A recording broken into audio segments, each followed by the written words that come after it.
Эрхэм үзэгч та бүхэнд орой мэнд хүргэе. Оргил цагийн 21 цагийн мэдээ эхэлж байна. Өнөөдрийн мэдээллийн хөтөлбөрөөр Ерөнхий боловсролын сургуулийн сурагчдад зориулсан мини дромын нээлт боллоо. Энэ оны 9 сарын байдлаар октын төрөлд 120 бүртгэгджээ. Эдгээр болон бусад мэдээллийг хүргэх гэж байна.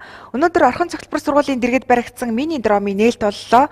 За энэхүү дромд аймгийн ерөнхий боловсролын бүх сургуулиудын сурагчид замын хөдөлгөөний хичээл сургуулалтыг хийх боломжтой байна. За түүнчлэн энэхүү дром нь аймгийн хэмжээнд төдийгүй улсын хэмжээнд анх удаа байгуулагдсанараа онцлогтой. 2014 оны байдлаар манай аймагт нийт 7 хүүхэд зам тээврийн осолд өртөж хүн түнгэн байдлаар гэмтсэн байдаг. За харин 2015 он гарсаар 14 хүүхэд зам тээврийн осолд өртөжээ. За энэ мэтчлэн бага насны хүүхдүүд зам тээврийн осолд өртөх нь элбэг байдаг. Ялангуяа манай аймгийн тухайд сүүлийн жилүүдэд автомашины тоо олширч замын хөдөлгөөн эрчимжиж байгаа. Тиймээс замын цагдаагийн тасгаас 1-ээс 5 дугаар ангийн сурагчдад замын хөдөлгөөний дүрмийн гарын авлагыг тараан өгч танхимын сургалтыг зохион байгуулсан. За мөн бага насны хүүхдүүдэд замын хөдөлгөөний дүрмийг сурталчлах, онлоор үтсэн замын хөдөлгөөний дүрмээ практикт хэрэглээс сурах, бага насны хүүхдүүдийг зам тээврийн ослоос урьдчилан сэргийлэх зорилгоор мини дрон барих ажлыг 2014 оноос эхлүүлсэн. Тус ажилд орон нутгийн төсвөөс 62 сая төгрөг зарцуулсан бөгөөд Томакс хязгаарлагдмал хариуцлагатай компани мини дрон барих ажлын гүйцэтгэгчээр ажиллалаа. Замын цагдаагийн тасгаас ерөнхий боловсролын сургууль бүрт мини дрон дээр хичээл явуулах сургагч багш нарыг бэлтгэсэн бөгөөд өнөөдрөөс эхлэн сургууль тус бүр хуваарийн дагуу замын хөдөлгөөний хичээл сургуулалтыг тус дромд явуулах боломжтой болж байна.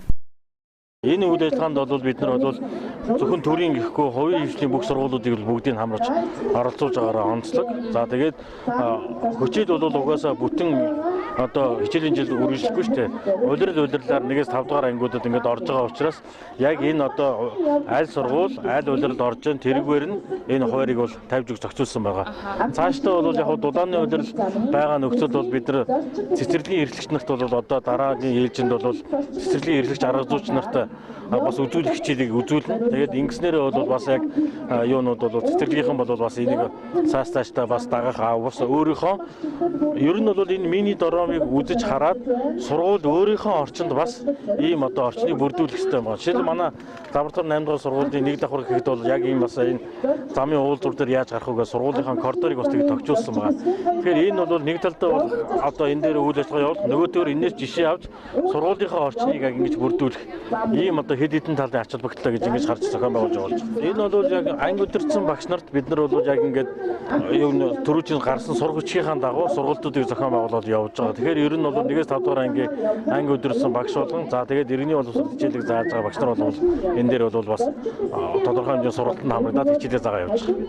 За энэ бол яг энэ танхимд замын хөдөлгөөний дүрм хөдөлгөөний аюулгүй байдлын чиглэлээр сурсан мэдлэгээ яг энэ дромон дээр одоо бодит байдлаар ингэж бүх тэмдэглэл одоо тэгээ зорчих хэсэг явган хүний зам гэх мэтлээ бүх энэ замын хөдөлгөөний энэ одоо техник хэрэгсэл багц энэ дром дээр хичээллэж энэ дээр одоо ногоон гэрэл цагаан шугам юм уу замын хөдөлгөөний аюулгүй байдлын чиглэлээр хийгдэх тэмцээнүүд маань бол энэ дээр явагдах юм боломжтой боллоо. Ер нь бол бид нар энэ дромыг байгуулахаас өмнө ерөнхий боловсролын сургуулиудын тунд одоо сургагч багш нарыг бэлдсэн байгаа. Мөн одоо насны онцлог тохируулсан одоо сурах хүчгүүдийг бол гаргаж сургуулиудад хичээлийн хөтөлбөрт оруулж ингэж зааж эхэлсэн байгаа. 300 ширхэг одоо сурах хүчийг гаргаж бүх багш нарт хэвлүүлсэн байгаа гэх мэтлэнгээр тодорхой ажлуудыг хийж гүйцэтгэлээ. За мини дром 32-ыг харьцан 22 м хэмжээтэй талбайд хийгдсэн бөгөөд 4 замын уулзвар, автобусны буудал, замын тэмдэглэгээ, гарц гэрлэн дохой зэрэг замын хөдөлгөөнд шаардлагатай бүхий л зүйлсийг багтаасан байна. За түүнчлэн тус дром хасах 40 градуст тэсвэртэй материалаар хийгдсэн учраас улирал харгалзахгүй хичээл явагдах бүрэн боломжтой бөгөөд тус дромын бүрэн бүтэн байдал цаашдын ашиглалт хамгаалалтыг Орхон цогцлбор сургууль хариуцсан ажиллах юм а. За бид нар хамгаалалт, за цааш нь улам тогтчлох, баяжуулах, өргөжүүлэх ийм ажил дээр өөрөө хүлээж ажиллана. За ямар ч байсан эхний ээлжинд одоо яг энэ замын хөдөлгөөний хууль дүрмийн энэ кабинет энэ талбайг хариуцсан ажлын хэсэг хариуцсан багш ажилтныг бол тушаалаар томилоод өргөжүүлсэн байж байгаа. За давын өмнө одоо гадна гэрэлтүүлэгтэй болгох, мөн сайжруулах, камержуулах ийм ажлуудыг бас орон нутгийн оюутны төсөвт санаачлан хэлэлцүүлж одоо батлуулж хэрэгжүүлье гэсэн бодолтой байна. Мөн бусад ерөнхий боловсролын сургуулиудын ажил энэ хичээл сургалтын үйл ажиллагаагаа хэвийн явуулахын нөхцөл боломжийг хангаж энд одоо зөөврөөр ашиглагддаг техник хэрэгслүүд одоо сургалтын хэрэглэгдэхүүнүүдийг бас бүрэн бүтэн байлгаж тухай буйд нь одоо бүрэн ажиллагаатайгаар ашиглуулах гэх бас тэдний хуваарьаар хангаж одоо хичээл сургалтыг саадгүй явуулах гэх олон хариуцлага гаргаж байна. За аймгийн замын цагдаагийн тасаг аймгийн гэмтэргээс урьдчилан сэргийлэх ажлыг зохицуулах зөвлөлөөс бага насны хүүхдүүдийг зам тээврийн ослоос урьдчилан сэргийлэх үүднээс цаашид бусад сургуулиудад ч мөн мини дрон байгуулах ажлыг шатаараатаагаар зохион байгуулна гэдгийг хэлж байна. Эрдэнэ үйлдвэр компани хөдрийн ил уурхайн үйлдвэрчний эвлэлийн хорооноос Монгол Улсын ерөнхийлөгч, улсын хурлын дарга болон ерөнхий сайдад хугацаатай албан шаардлага хөргүүлсэн байна. За уг шаардлагад Эрдэнэ үйлдвэр компанид ноогдуулж байгаа татврын хувь хэмжээ тэргүүтээ 3 асуудал тусгагджээ. За Эрдэнэ үйлдвэр хязгаарлагдмал хариуцлагатай компанийн хөдрийн ил уурхайн үйлдвэрчний эвлэлийн хорооноос Монгол Улсын ерөнхийлөгч, улсын хурлын дарга болон ерөнхий сайдад хугацаатай албан шаардлага хөргүүлжээ. Уг шаардлагад Эрдэнэ үйлдвэр хязгаарлагдмал хариуцлагатай компанид ноогдуулж буй татврын хувь хэмжээ тэргүүтээ 3 асуудал туссан байна. Тодорхойлбол ашигт малтмлын нөөц ашигласны төлбөрийг оюу толгой хязгаарлагдмал хариуцлагатай компани 5, алт олборлагч компаниуд 2.5% борлуулалтын орлогоосоо төлдөг. Харин Эрдэнэ үйлдвэр хязгаарлагдмал хариуцлагатай компани 16% төлж байгаа юм. За энэ нь Эрдэнэ үйлдвэрт татврын дарамт учруулж байна гэж хөдрийн ил уурхайн үйлдвэрчний эвлэлийн хорооноос үзжээ.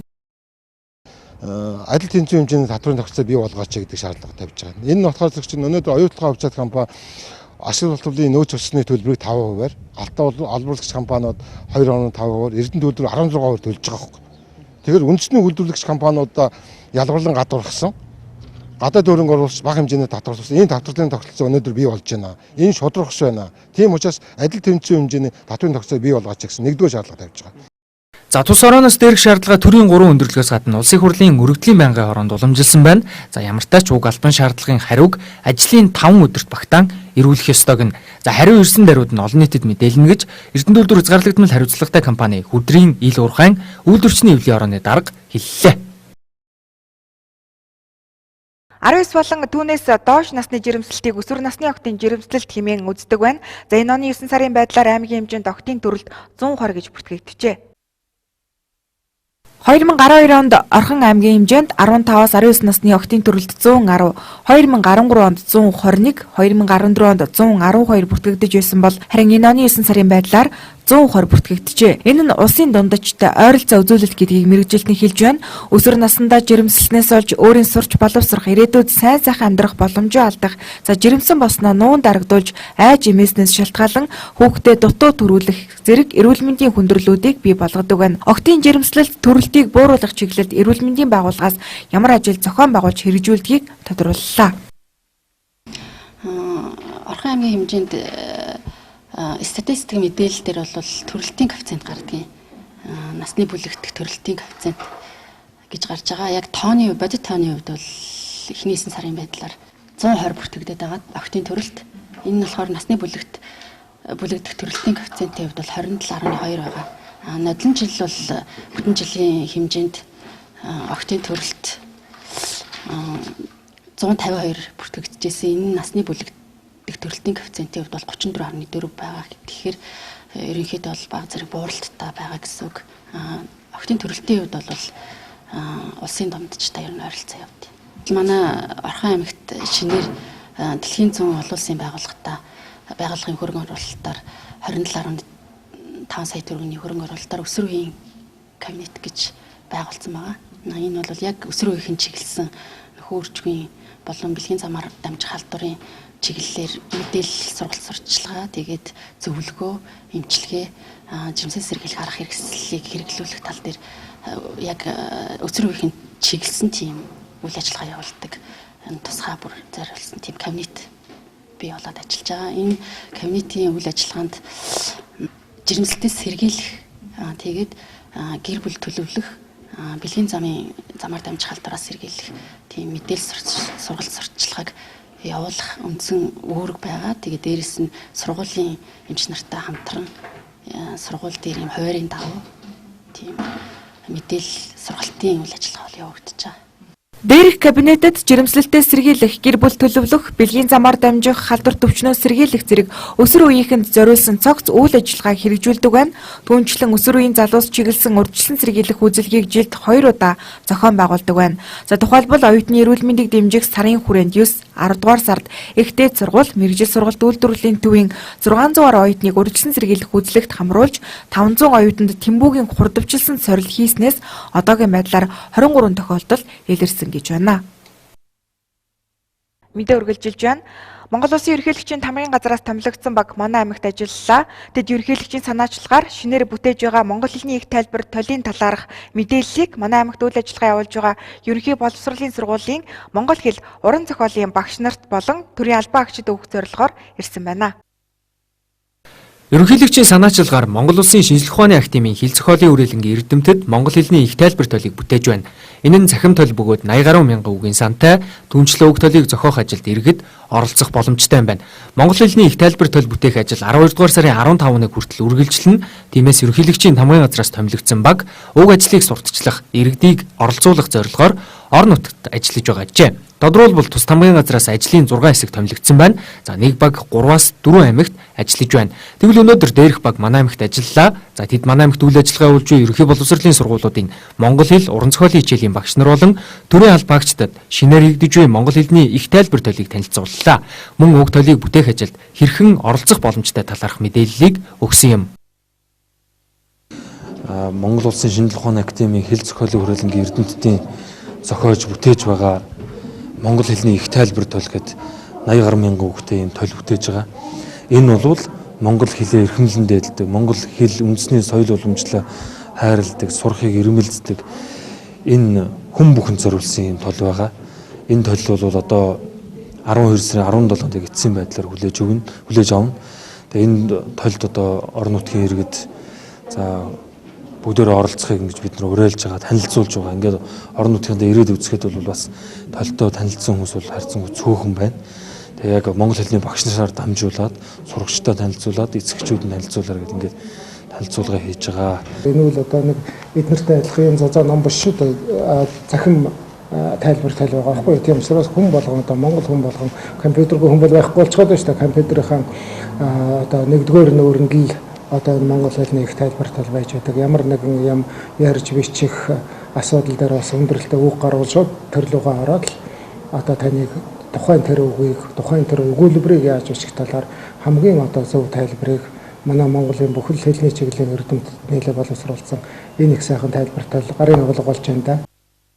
За иргэн бүр монгол хэлний их тайлбар тол бүтээх ажилд оролцох боломжтой. Тодорхойлбол та монгол толь цэгийн маань цахим хуудасаар зочлох хэрэгтэй. Ингэснээр та шинэ хэрэглэгч болох болон за шинэ үг нэмэх боломжтойг нь дашрамдуртахад монгол хэлний их тайлбар толыг бүтээхдээ алтан гэрэл цэвлийн тол бичиг болон монгол хэлний тайлбар 108 бот номонд багтсан бүх үгийг нэг санд төвлөрүүлсэн гин.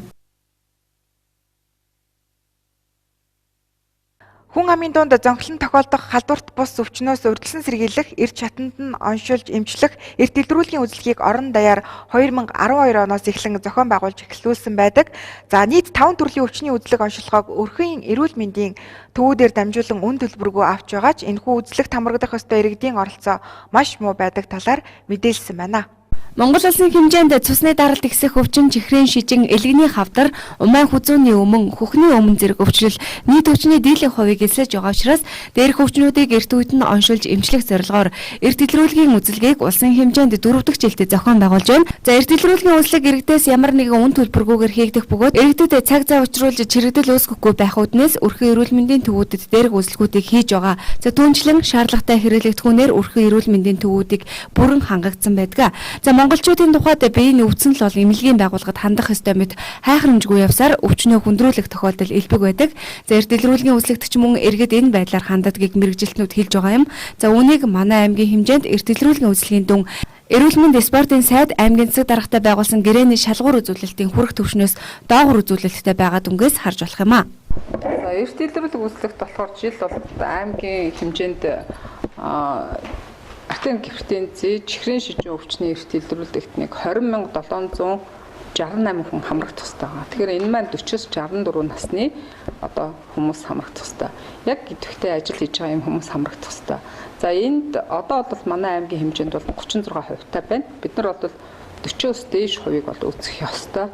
Яг үзүүлсэн хүмүүний тоо гэх юм бол нэг 9000 гараа явж байна. Тий. Умаа хүзүүний эрт илрүүлэхт бол насны ангиллаар байгаа шүү дээ, тий.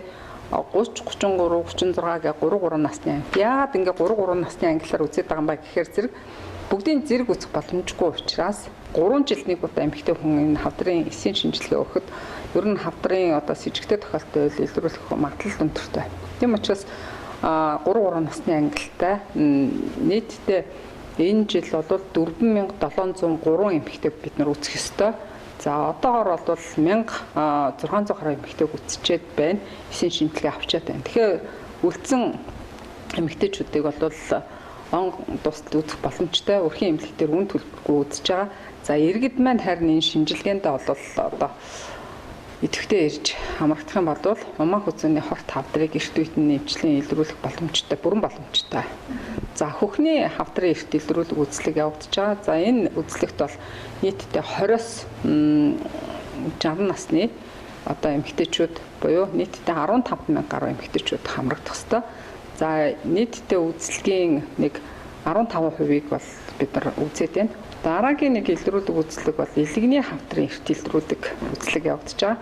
За энэ үзлэг бол гол нь ВЦ гепатит одоо тэр хүнд байна уугүй юу. Тэгэхээр Орхон аймгийн хэмжээнд бол вирусыг тоолох шинжилгээг бол хийхгүй. Одоогийн байдлаар хийх байгаа. Ер нь хийх боломжтой. Тэгэхээр бид нар энэ саналыг холбоор төвчин судлалын үндэсний төв рүү хөрвүүлсэн байгаа.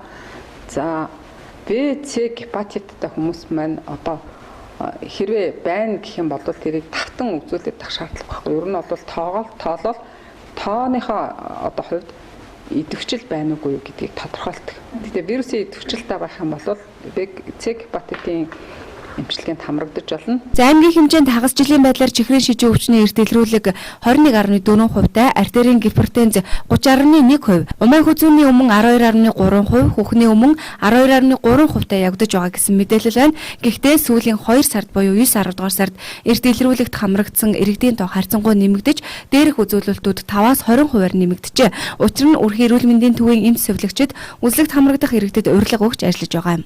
За яг манай эрүүл мэндийн төвийн хувьд харьцангуйгаар одоо зуны улиралд бол хүмүүс маш бага, маш одоо ерөн итгэх муутай оролцсон. Тэгээд сүүлийн үед эрүүл мэндийн газраас өгсөн чиглэлийн дагуу бид бүгдээрээ нэлийн их итгэвч чармаалт гаргаж дахин дуудаж урилга өгч энэ тэнгээр зар одоо тараасны үр дүнд ялангуяа сүүлийн 9 сар 10 сараас бол энэ үзлэг итгэвчж байгаа. Гэтэ ер нь харьцангуйгаар за нэг дуудуулаад ингээд ирэх тохиолдол бол ер нь одоо нэг 10 хүний 3 нэг дуудуулаад ирлээ гэхэд бусд нь бол дахин дуудах дахин зар хүргэж ингэж ирж байна. Тэгэхээр манай Өрхийн эрүүл мэндийн төвийн хэмжээнд харьцангуйгаар бид нар ч 15000 хүн хамт үйлчилж байгаа. Учраас манайд бол одоо 7 хоногт ажлын 5 хоногт ер нь артерийн гипертенз чихрийн шижингийн үзэгт бол ер нь дор хаяж нэг 50 хүн хамгийн багаар бодоход 50 хүн. За умаа хүзүүнгийн өмнгийн шинжилгээнд мөн одоо 50-с 60 хүн. Тэгээд хөхний үзлэгт бол бид нар ер нь одоо ажлын 5 хоногт нэг 75 төр хүртэл оруулж байгаа. Тий. Тэгэхээр цаашдаа бол харьцангуйгаар манай хүмүүс идэвхтэй оролцох шаардлагатай.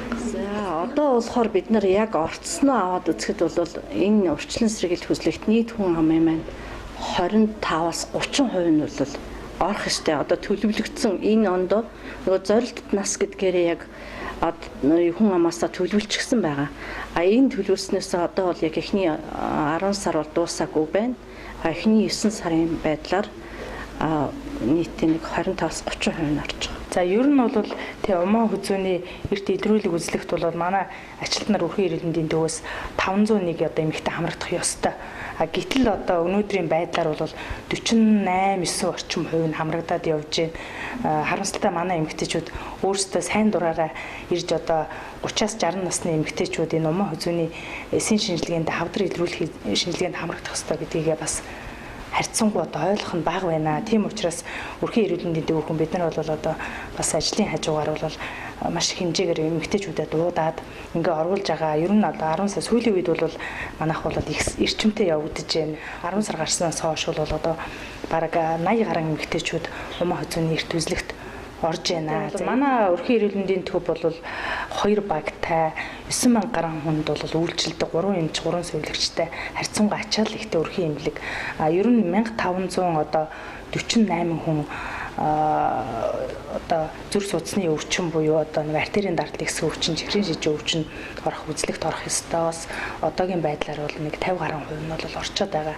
За умаа хөзөөний эсийн шинжилгээ бол нэг 51 орчим хувь нь оруулах ёстоос манайх одоо өнөөдрийн байдлаар нэг 49 орчим хувь нь орчод явж байгаа. Тэгээд ер нь бол он дуустал бол нэг манайх нэг 70 орчим хувь оруулах гэсэн бодол байгаа тийм. За өрхийн эрүүл мэндийн төвүүдийн эмч нарын хэлж байгаагаар энэхүү үзлэгт сайн дураараа ирж хамрагдах иргэд бараг байдаггүй. Тэрч бүхэл нэг удаа урилга аваад ирж үзүүлэх хүн маш цөөхөн байдгийг хэлж байна. За халдвартус өвчнөөс өршлөн сэргийлэх хэрэгжилрүүлгийн үзлэгт хамрагдсан иргэдийн мэдээлэлээс харахад аймгийн хэмжээнд дээрх 5 өвчнүүдээс элэгний хавдар, чихрийн шижин, умаа хүзүүний хавдар зэрэг өвчний илрэлт өндөр хувьтай гарч байна. За эдгээр өвчнүүдийг эрт илрүүлэх хаваас бүгд эмчлэгдэх бүрэн боломжтой байдаг учраас иргэд үн төлбөргүй хийгдэж байгаа энэхүү үзлэгт идэвхтэй хамрагдах шаардлагатайг хэлж байна. Шүүхэн шийдвэр гүйцэтгэх байгууллагын бүсийн аврах шалруулах тэмцээн манай аймагт эхэллээ. Тус тэмцээнд нийтдээ 8-20 ангийн 100 гаруй албан агчид оролцохоор иржээ.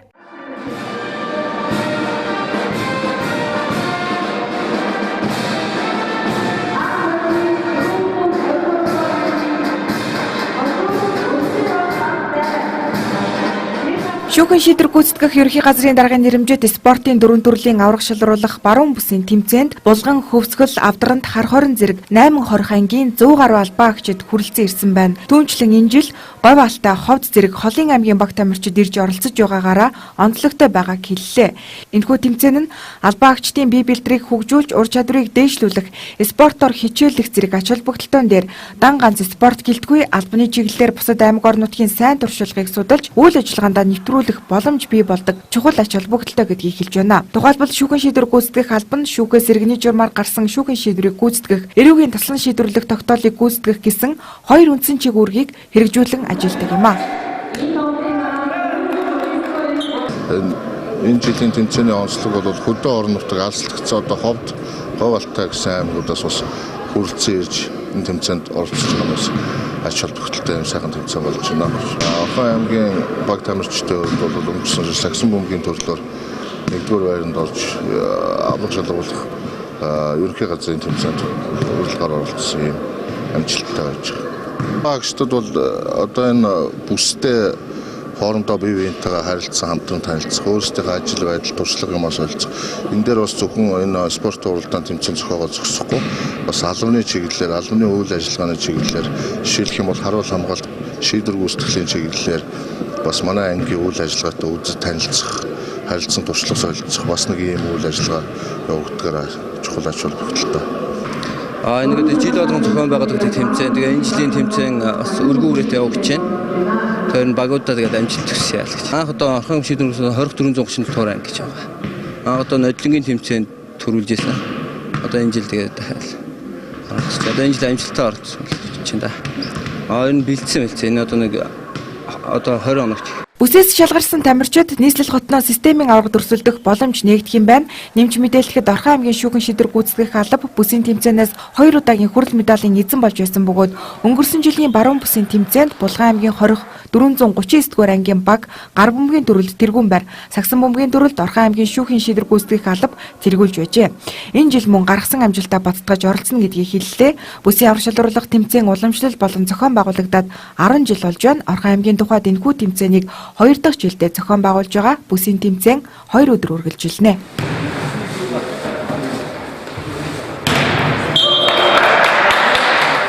Бүрүү гарагийн өдөр Орхон аймагт болж өрнөсөн үйл явдлын мэдээллээс 21 цагийн хөтөлбөрөөрөө дамжуулан танилцууллаа. За хөтөлбөрийн төгсгөл цаг агарын мэдээлэлээ хүлээн авч үзсэн үү? Баяртай үзэгчдээ.